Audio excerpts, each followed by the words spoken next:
This is Sierra Ward, number 4 on the Yellow Jacket volleyball team, and you're listening to Inside the Hive. Hello and welcome to the first episode of Inside the Hive podcast, where we dive into everything Black Hills State University athletics. I'm your host, Colton Nicholson, the Director of Sports Media and Marketing for BHSU Athletics. We have a big introductory episode with Director of Athletics Patrick McNeil, Head Football Coach Josh Bresky, Head Volleyball Coach Kristen Carmichael, and Head Cross Country Coach Brian Medigovich. Joining me first is Black Hills State University Director of Athletics Patrick McNeil. He joined the BHSU family this last summer, previously serving at the University of Arkansas at Monticello. Patrick, thank you for joining us. Thanks. Appreciate it, Colton. Well, Patrick, we're now allowing fans back into the venues. This is, of course, post-COVID.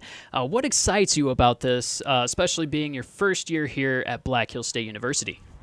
It's interesting. You almost feel like you're just back to normal, although I don't know that normal or what the new normal really is. But what I would say is you can definitely sense a level of enthusiasm for wanting to be part of our programs. And I think just being more involved, and I think our donors and our fans, when you lose something, sometimes you get a greater appreciation for what you don't have. And so then when you get it back, you're like, wow. And I think that's kind of what I've really seen. And it's interesting I just used the word wow, because I can tell you that seems to be a word that I hear from a lot of our fans. They'll come to a basketball game or a volleyball game or quite honestly even a soccer game, and they'll be like, wow, it's either great to be back. Wow, it's so great to see these young people, or wow, it's great to see coach, or wow, like the atmosphere and I love what you're doing, or whatever it is. I think people are wanting that sense of normalcy, whatever that would be. I think from our end, our coaches certainly want it. Our student athletes definitely want it. So if we can do our part to try to bring back some of that sense of normalcy, that's great. But I would just say that I feel between our coaches, our staff, our student athletes, and our fans, our university, that sense of gratitude for what we now get back is what I think is really permeating itself throughout all that we're trying to do. It is great to be back, and it's great to see the excitement on the student athletes' faces. It's great to not have to watch a game through the screen anymore. Can you talk a little bit about, watching the game through the screen and what it means to allow the fans back in? Yeah, and I think what happens is you miss the, it is great. Like, I love live stream. I love watching games on TV. I love that. There's a great sense of comfortability sometimes that you can watch it in your own home and all that. But what you miss from live events is you're there. It's the sights, the sounds, the smells. It's those 5 senses that get hit when you're at a live action event. Whether that's a concert, a play, a show, but definitely in an athletics event, because there's just so much going on. And so when you go to that, volleyball game against South Dakota Mines, and you look across the bench and there's 500 students all dressed in white because of a whiteout, and the sounds and the excitement and the cheering and all the stuff that goes into a game day, that's what makes live events so critical. And you miss those, even though those student athletes got to play live, that part's not there. And so yes, can we play a basketball game, a volleyball game, football game without fans? Sure. Just doesn't have what we're used to in America of that live piece, and that's what I think is exciting about having them back. We touched on a little bit about you and your past universities, but what I really want to know is, how did that experience teach you the tools that were necessary coming into Black Hills State University and the positive effects that it could have on this university? I think, every experience has an impact, positive or negative. And, it's interesting. I'll go back to, I was a high school athletic director early in my career. I got out of it. I went and worked as a sales manager at a hotel. And I hated that job. Day 3, I'm like, oh, I just don't like this. But in a previous role, I did a lot with baseball. Well, I was in the hotel business for 10 months. Well, I had an opportunity to go to Walt Disney World and be a sports specialist for Disney-created baseball tournaments. Well, there was 2 reasons why I got that job. 1, my past experience with baseball, but 2, my experience with hotels, because that was the majority of my job at Disney. And I always remember that every experience has an impact on you in some form or fashion. So what I would say is that all my experiences, every place I've been, I've had successes, I've had failures, I've had things that have worked at some schools that didn't at others, and vice versa. And so what I get excited about is that I love people that are risk takers, that are planners, that are visionary, that are willing to put in the time and effort to see if something will work. And that's what we have here. And so what I get excited about from my previous experiences, what I hope is that I can take some of those, and I'm very big on what worked here doesn't necessarily mean it's going to work here, but maybe concepts or elements of it would. But also you have unique individuals that are here that aren't at previous schools. So how do you take their skill sets and their experiences and all of that and try to find a way to be very synergistic with it to say, could we do this for the betterment of Black Hills State? So that, I know that probably didn't answer necessarily the full question, but I would just say that each little experience gets you more experience.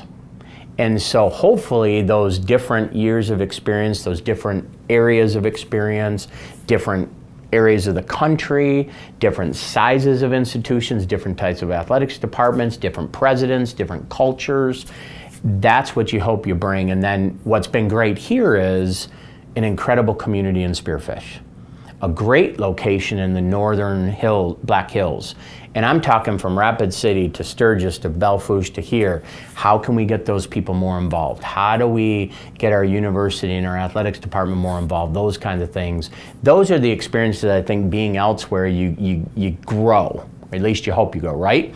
You hope you grow, and I think that's what I've been able to do is grow over my career and then say, okay, what can I take those skill sets, bring them here, and hope that they will resonate with folks when we try to implement them. And I kind of go back to earlier, we were just talking about wow. And I think that's what's happening is as people see some of the things that we've been implementing with football and volleyball and just being out in the community, there's that sense of wow.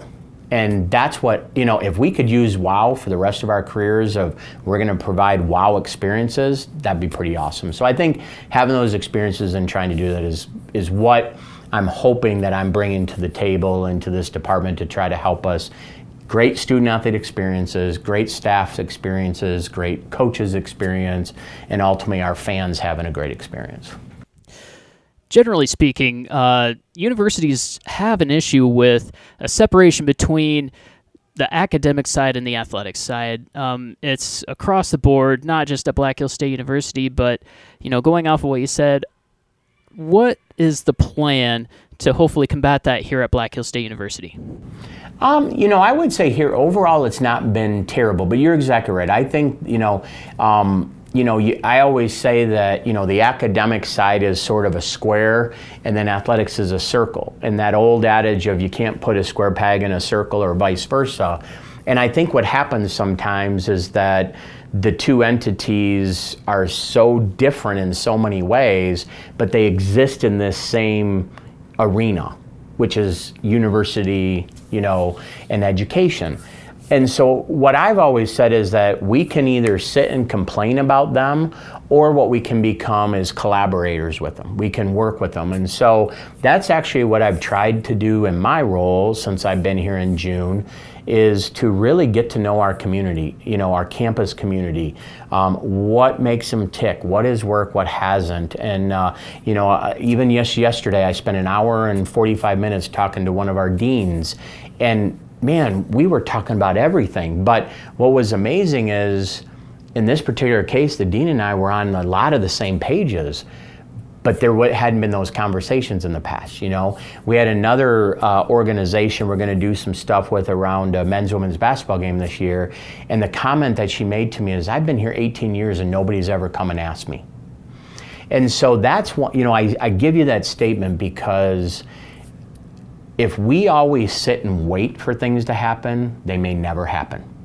So that's where I look at my role is, if we want to see change, why aren't we the ones to try to start the conversation for change? And I'm very comfortable with that. I don't mind if you haven't, probably talking too much on this, podcast, but I enjoy this part of it. I enjoy the collaboration, and quite frankly, we need the campus community to be part of us. Why? Our student athletes are students. They go to class. They have to be with faculty. They go eat. I just got back from eating at the cafeteria. Probably half of the students that were eating at the cafeteria lunch were student athletes. We make up such a big fabric of this campus, but we can't sit down here in an island and expect everybody up there to want to transform or help us if we're not working with them. So I look forward to continuing those relationships, building on those relationships, and making sure that athletics is a very integral part to the campus community and atmosphere and the day-to-days of what we do, and we need to continue to do it, but we are going to do it. We're not going to wait for the campus to come to us. We're going to go to them, because if we do, it could be 18 years before anybody comes and talks to us. That's 100% true. I mean, you can't just wait and have something fall into your lap. You have to go pursue, and that's what I really like about this mentality, this idea that let's go out, let's get things done. So my final question for you is a little bit of a toughie, but where do you see the university in 10 years? Oh, that's all right. I mean, actually, it's a great question. I mean, the last probably week, I've spent a lot of time, and I even delayed us talking here because I'm talking to a coach about, we're putting together a vision right now. But what does it look like? I don't know. Do I have concepts in my head of where I want to go? Absolutely. But I think what's critical is that, we just talked about collaboration. If we're going to grow Black Hills State Athletics, it has to be a we vision, not a me vision. And so it has to be, each coach has to have a vision for their program. What do they need? Do they need scholarships? Do they need facilities? Do they need annual operating dollars? Do we need travel? Do we need equipment? So on and so on. And every program is unique. Every coach is unique. So what happens a lot of times is we think we should just paint this broad brush and it'll cover everybody. It's not how it works. What football needs is completely different than women's golf, than softball, than rodeo, and so on. We have to really sit down and say, what do we need? So, but what I do want is this. I want us to be the preeminent Division II school in the country. Now, that's a lofty goal, but I think we start with, how can we become the top-notch RMAC school in our conference? How do we do that first? If we do that here, this might be the top 2 or 3 conference in the United States of America. If we can be the top towards here, we're going to be the top across the country. I mean, you just look at some of the fall sports and who's at the top 5, tons of RMAC schools. So what do we need to do to aspire to there? But it's going to take financial resources. It's going to take human capital and investment and time, energy, and creating wows. And if we do that, then I think we can really create something. But what we need to do right now is really get a vision for the next 2 to 3 to 4 years that ultimately is going to drive our 10-year vision. And then once we get that, the nice thing about visions is it should never stop. And so you can now start to, I've told people here this first year for me is like, we're going to put everything, we're going to etch it in Jell-O. Why? Because just because we change something doesn't mean it's going to work, that it's going to stay, and that it's not going to get changed. So how do we it's like clay, you can mold it, and until you put that pottery into the fire, it's still, so that's kind of how I see it, is how do we create something today for what we want to build for the future that ultimately is going to get us to that 10-year vision, but quite frankly, get to 10 years so it's even, we can really lock ourselves into annual success. That's what I really want to do. So we're doing that right now, trying to meet with coaches and staff and really get a feel for this is what we're going to do for the next several years. That sounds great. Well, thank you for joining us, Patrick. It's been great talking to you, and welcome to Black Hills State University. Thank you, and go Yellow Jackets. Stick around. We have more coming up right after this. Your vehicle is the lifeline to work and play. Finding your next upgrade can be complicated and expensive. You shouldn't settle for a vehicle at a random sales lot. Choose a dealer who guides you to a better decision. For over 90 years, the people at Junix and Spearfish have helped countless people like you make better vehicle decisions. Click on the link to see what's available, then schedule a test drive to see what's possible with Junix Chrysler Jeep Dodge Ram on West Jackson in Spearfish.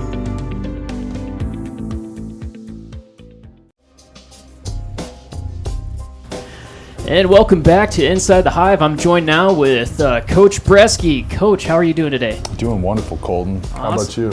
I'm doing well. Great. All right, so let's get right into it. Coming back from COVID, what have you seen from the team this year as far as improvements and maybe some things that you're wanting to work on moving forward? I think the main thing that we're seeing coming back off of a COVID year is our guys' game speed is where it needs to be right now. We're clicking in our pass game offensively and defensively, seeing things at the right speed and not showing up late to the party, so to speak. So I'm really glad with our guys' improvement in the urgency category.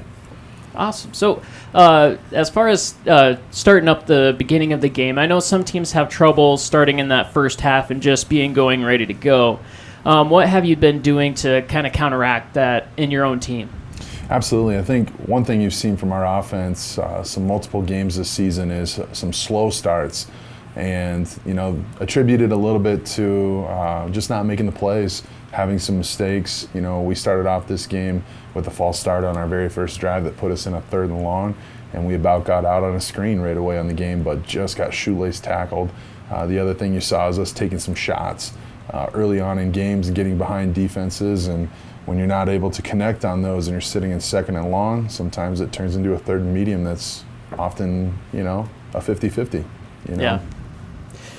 And as far as your passing game, that's one thing with Black Hill State is it's kind of hard to get a gauge on us, I feel like, on our football team. So going into games and stuff, it's hard for the team to, the opposing team, to exactly know what our game plan is and to be like, okay, well, they're a heavy running team or they're a heavy passing team.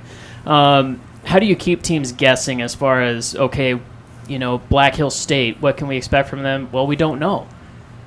So can you explain a little bit more about that? Yeah, I know. Offensively, Ben Blake, Joe Ashfield, they've done a great job designing the offense this year.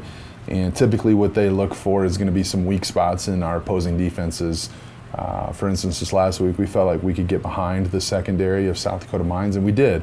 Unfortunately, we just weren't able to convert those. In previous weeks we felt like we could attack their defensive line in our run game, and we'd have some success there. So that's what you're seeing, a little bit of a varied attack and a little bit of a different approach each week. Which I've enjoyed to see. It's taking what the defense gives you, more or less. I understand that. So we talked about South Dakota Mines a little bit. It didn't go our way. We wanted it to go our way so bad. I know so many people were looking forward to this game, and for good reason. I mean, it's 136th. South Dakota Mines is always our rival, and it's always a game that people look forward to every single year. We had 4 defensive players with double-digit tackles. We had several turnovers that turned into offensive opportunities for us, but it just didn't go our way. Can you tell us a little bit more about the game? Yeah, having an opportunity to sit down and actually go back and watch the game on Sunday with a clear head when emotions were a little bit lower, I was able to see, offensively. First of all, let's say this. Defense, they played well. They played very well. I was very pleased with them holding South Dakota Mines to 13 points. They tackled well. They were physical. They turned Mines over 4 times on defense. They put us in great opportunities to go score points. Offensively, we have what's kind of been coined, the phrase on offense is we have one guy away itis, you could say. And it stinks, it stinks right now. And unfortunately, offense very much works like a well-oiled machine. And if there's one piece of that machine that's not working well, you're not going to have great output. Whereas in defense, you could have 10 guys in the right place and 1 guy not, and you can go erase a decent offensive play just by a little extra force or getting a little lucky. Offense, you have to be executing all 11 players all the time if you want to be able to go down and score. And it's just having the execution, be a little bit more consistent on offense. I think that we end up beating Mines by multiple scores. We're able to connect on any one of those, which felt like maybe 5 or 6 deep passing plays. I think that changes the outlook of the game completely.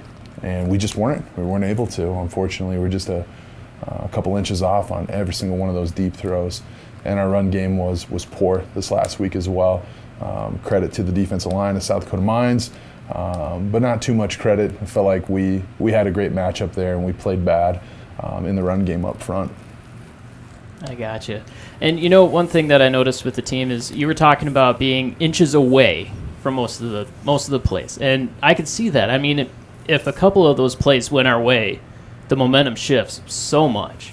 And you're talking about the passing games. I remember standing up from the control room and just being like, get there, get there, get there, get there, and it was just those inches. It was just so dang close, and that's it got me excited for the game.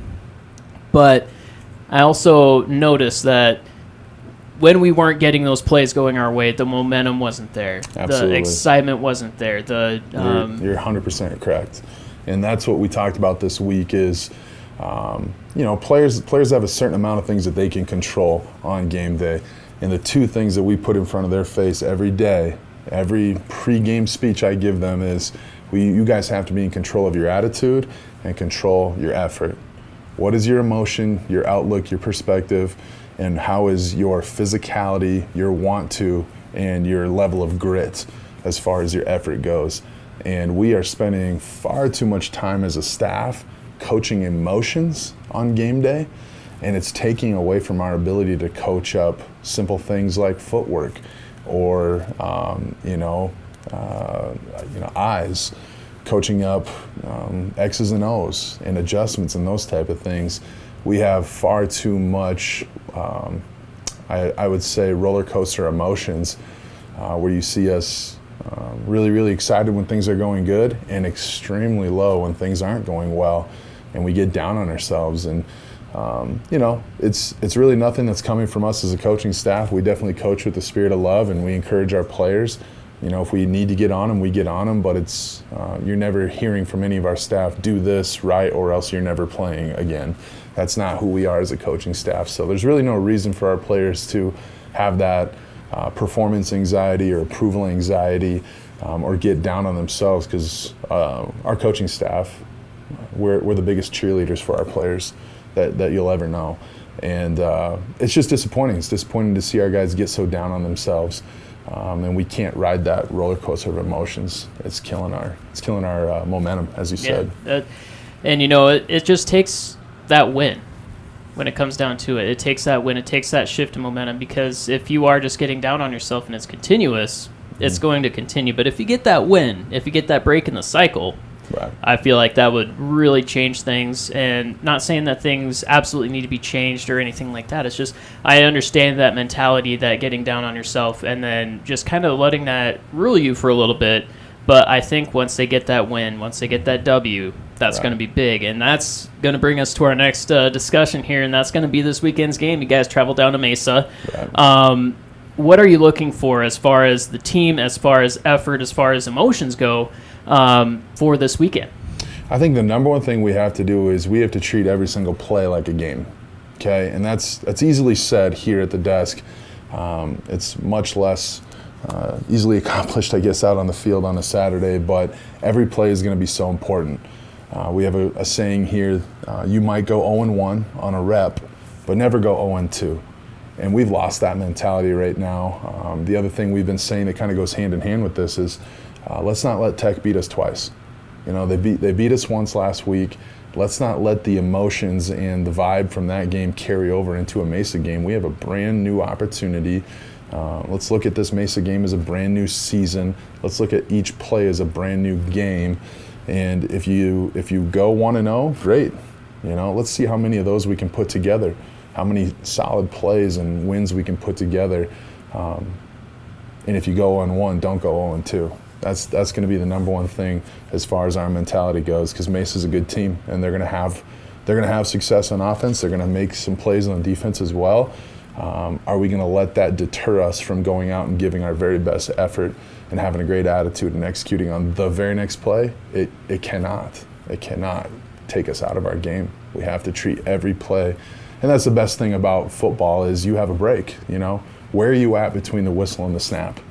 You know, you hear a lot of coaches talk about from the snap to the whistle, you need to da-da-da-da-da, whatever it may be.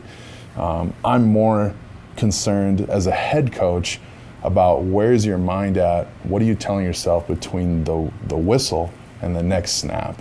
In that little short period of time we have as we're getting ready to run the next play, how are you able to reset yourself and refocus yourself, flush the last play, win or lose, and move forward to the very next battle? And we did such a poor job of that this last week. But I've seen our guys do well at that at times too. So I'm excited for the opportunity. Absolutely, Coach. I mean, it's just going to be great to watch him this weekend, and unfortunately I have to watch him online, but it's going to be great to see them come out of that, because I just have a feeling that they are going to come out of this. They are going to come out firing because, yeah, they do have South Dakota Mines kind of weighing over them, but at the same time, in order to get that out of their system, they need to come to that game prepared, just like you were saying. And I love the fact that you guys are focusing on the emotional side, because you realize how important that is, and you're not taking the time to, berate them and be like, you can't think this way, you can't think this way, because you understand as a coach that doesn't work. Right. And so it's great that you're doing that. But, Coach, we look forward to watching you guys. Can't wait to hear about the W next week on next week's episode. All right, stick around. There is more Inside the Hive coming up next. Heard through word of mouth that Joe and Karen were looking at retiring, and my wife and I looked into it and decided we wanted to do something different. I knew the business would work by visiting with Joe and Karen, looking at things, but I needed a bank. I went and visited with Pioneer Bank and set it up the way we wanted, and I mean, everything worked. They've been great. The rest is history. Here I am. Pioneer Bank and Trust is local. All right, welcome back to Inside the Hive. Right now I'm joined by Coach Medigovich for the cross-country team. Coach, can you tell us a little bit about cross-country as far as how it differs from other sports and kind of the considerations you have to take into that maybe other sports don't have to? Yeah. Well, first of all, we score 5 runners on each side, and so a lot of sports you want to score more points. And our sport works more like golf, where the lower point total wins the battle. And so where a lot of other team sports, you have a lot more people technically that can count for you. For us, it's the top 5 make the biggest difference. Those are the ones scoring the points for us. And so a lot of times you look at it, everyone might think that your first runner is the most important runner. In a way it is, but a lot of times in my sport, the 5th runner is just as important, more important, because they're scoring the most points for the team. And so you have to have a good, well-balanced team, and your backups from your 6th to 7th to 8th to 9th, female or male, are very important in pushing that 5th runner. So it's, is trying to score as low as possible, but doing that, it takes, more than just 5 runners technically to make those your best 5 that day of the race for sure. Gotcha. So, and I know before when we were talking, you were talking about the altitude, and you were talking about elevation, you were talking about the terrain. The sports that don't really have to worry about that, of course, is football and soccer, because they're playing on a pitch and all this stuff. Mm-hmm. But when you're looking at a course, when you're looking at where you're going, you have to take that stuff into consideration. Can you tell us a little bit about that? Yeah, and it varies training quite a bit sometimes too. So every course we go to is, never the same. Some courses are, at a different elevation. Some could be sea level at 0 feet. Some could be as high in this conference at 8,000 feet. But a lot are hilly. Some are flat. Some have different types of grass. Some are called golf course grass, a very nice grass. Some have, I call more of the crab grass, very thick, tall blades. Some courses are dirt. Some courses we've ran on have stairs in them. Some have ditches you go through. There's a lot. I've ran courses where there's hay bales you jump. There's a lot of different variety. So it's not just the same. Every single course is different. And so that varies the times by quite a bit.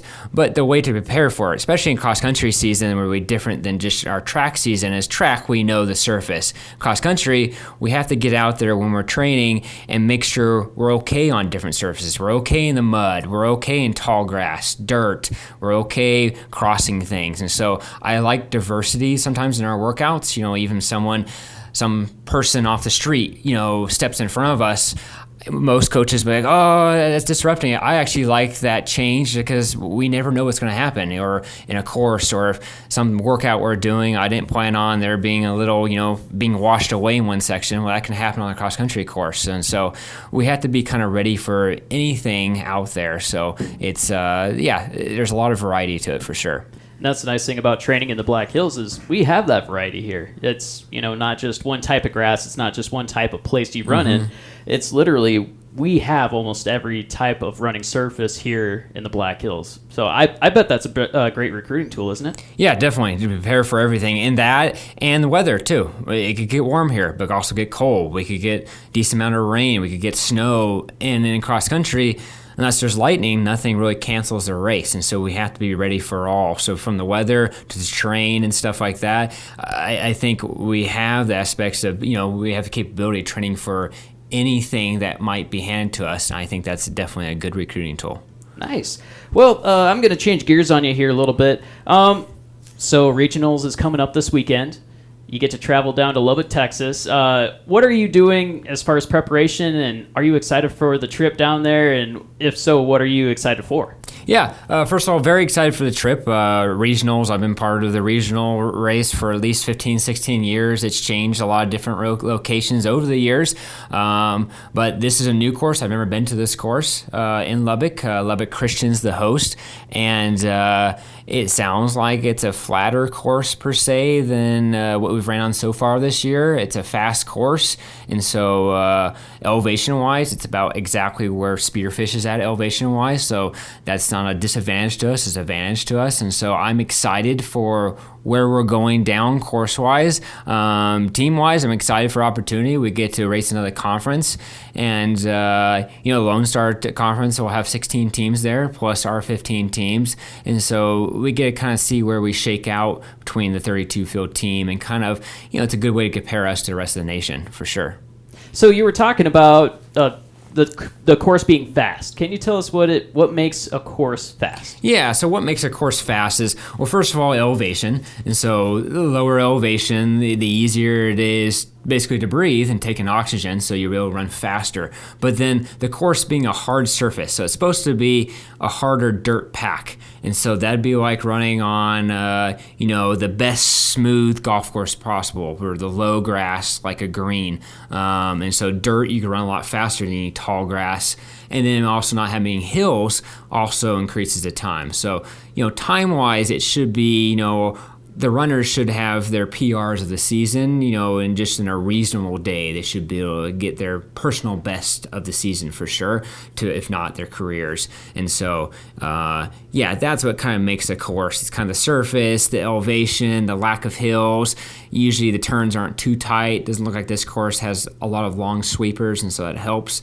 So usually the athletes are very excited when they get to go to a fast course. It reminds me of a little bit of a track season, and we've had a slower course for the most part for most of the season, so this gives them their one fast chance. Well, perfect. Well, Coach, thank you for taking the time to answer our questions, and good luck at the big stage for regionals, and hopefully we get some athletes down at Nationals. And Nationals is in Florida, correct? Yeah, St. Leo's the host. Yep, outside of Tampa. Perfect. Well, good luck getting there, and we look forward to hearing from you when you get back from regionals. This is Inside the Hive, and we'll be right back after this. Your loved ones deserve the utmost comfort when visiting Spearfish. If you're looking for the perfect place to get the family together, the Spearfish Holiday Inn and Convention Center has the most updated and comfortable rooms in town. Make your reservations today at the Spearfish Holiday Inn and Convention Center. All right, welcome back to Inside the Hive. Right now I'm sitting with Coach Carmichael of the women's volleyball team. Coach, how are you doing today? I'm great. How Awesome. are you? I'm doing good. I'm doing great. Great now. So can you tell us a little bit about the ladies, and as far as this year has gone, it may have not gone always in your favor. You see your record, and we see a lot of 5-set, 4-set matches. What are your plans to make those go our way? Yeah, we think about that every day, if I'm being honest. Honestly, I've been pretty impressed with some of the teams, top 25 teams that we've been pushing to 5 and making them really, really work for it. I think it's a confidence issue. I think late in sets, we're nervous to be the one that puts it away. So definitely going to work on some of that mental strength stuff during the off season. But I appreciate their efforts. I appreciate that we're in matches, late in matches. Now it's just kind of hitting the finish line.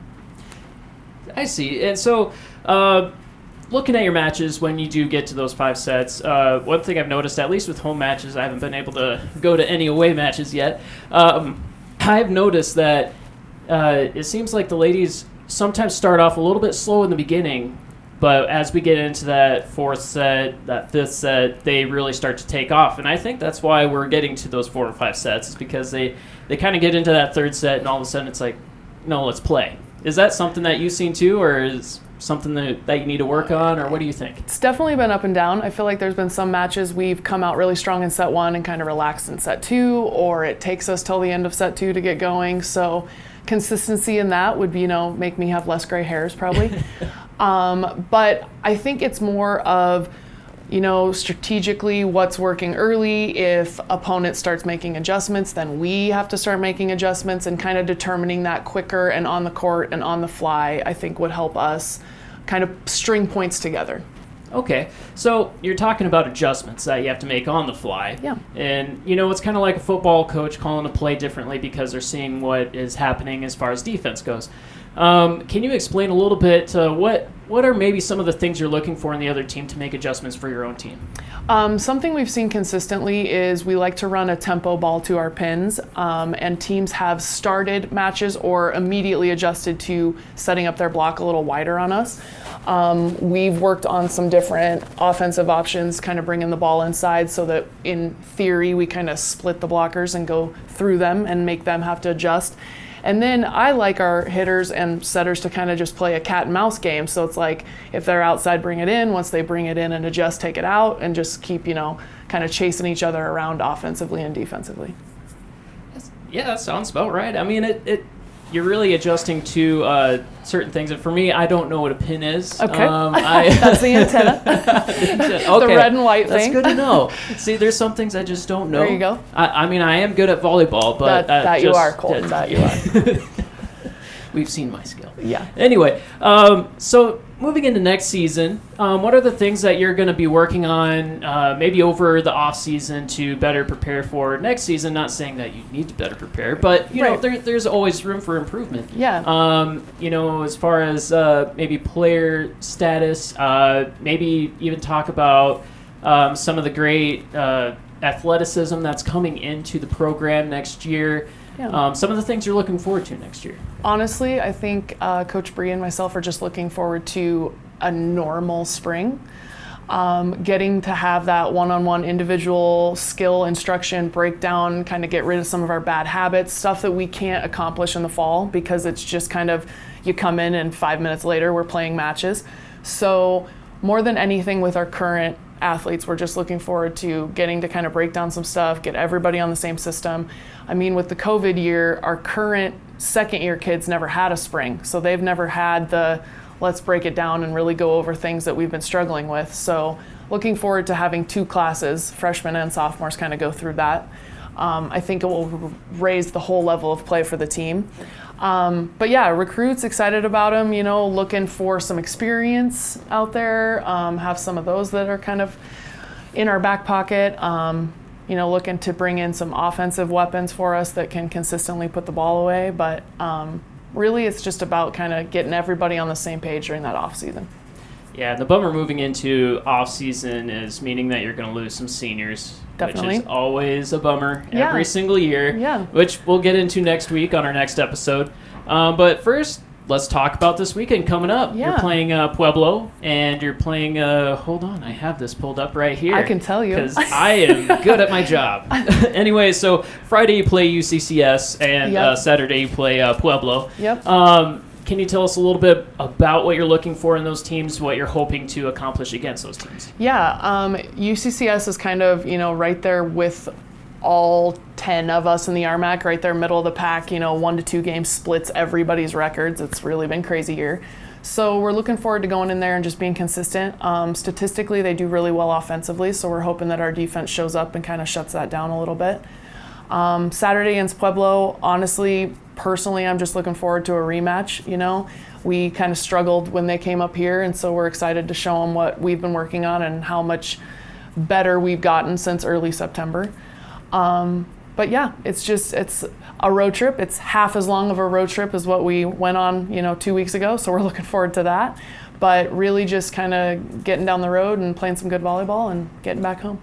Awesome. So you were talking about long road trips. I hate long road trips. If it's over 10 hours, I'm flying no matter what. Okay. So can you tell us a little bit about how you prepare the ladies for, a long road trip, what you do when you get there, what you do to prepare to come back? Because it is a process. I mean, not only are you having to figure out hotel rooms, all this, but you're also having to think about the team and, what's best for them when you get there and just preparing for the game. Yeah, well, in the RMAC, we definitely have a longer than 10 hours, Colton, so you'd hate it. But honestly, we just kind of treat it like a business trip. That's kind of what we discuss is we're here to do a job. A lot of bus time, a lot of team bonding time, and stuff like that on the way down. When we get there, we try to kind of get off the bus, for lack of a better word, and just let them stretch out in the parking lot or whatever it might be. We really try to prioritize sleep, so that they get a good night's sleep at the hotel, and then, got to feed them constantly. They're very hungry. And then we do walkthroughs, serve and pass times at the opponent's location to just kind of get comfortable in the gym and warm up play and get on the bus and do it all over again. Oh, fun. Yeah, fun. So honestly, it's just kind of setting them up mentally to expect it. These 2 long ones back to back that we just kind of completed were eye-opening for some of our team members that have not been on ones like that, but it was good. Great. And so you mentioned food. Yes. What is the favorite food that they like to go for? Every time we think we have it in their favorites, we pick it, and then they wish we had something else. Female like to change their mind. Oh, okay. So they're very picky. Yeah, they do a good job. I feel like they're very appreciative and thankful, but I feel like every time we think we hit it on the head, we're wrong. Oh, yeah. That'll happen. Yeah. That'll happen. Yeah. I always did that. Well, thank you for joining us, Coach. Again, that's Coach Carmichael with the volleyball team, and it's been a great chat. Thank you for joining us on this week's episode of Inside the Hive, and thank you to the coaches for joining us and taking time out of their busy schedules to chat with us. Make sure to tune in next week where we will be sure to talk about everything Black Hills State University athletics. Also, be sure to check in on the games happening this week. We have away games, we have home games, everywhere in between it seems like, so just be sure to keep tuned in to BHSU Athletics. You can follow us on Twitter, Instagram, YouTube, all of our social media, and also on bhsuathletics.com. This has been Inside the Hive. Go Yellow Jackets. This has been a Black Hills State University production.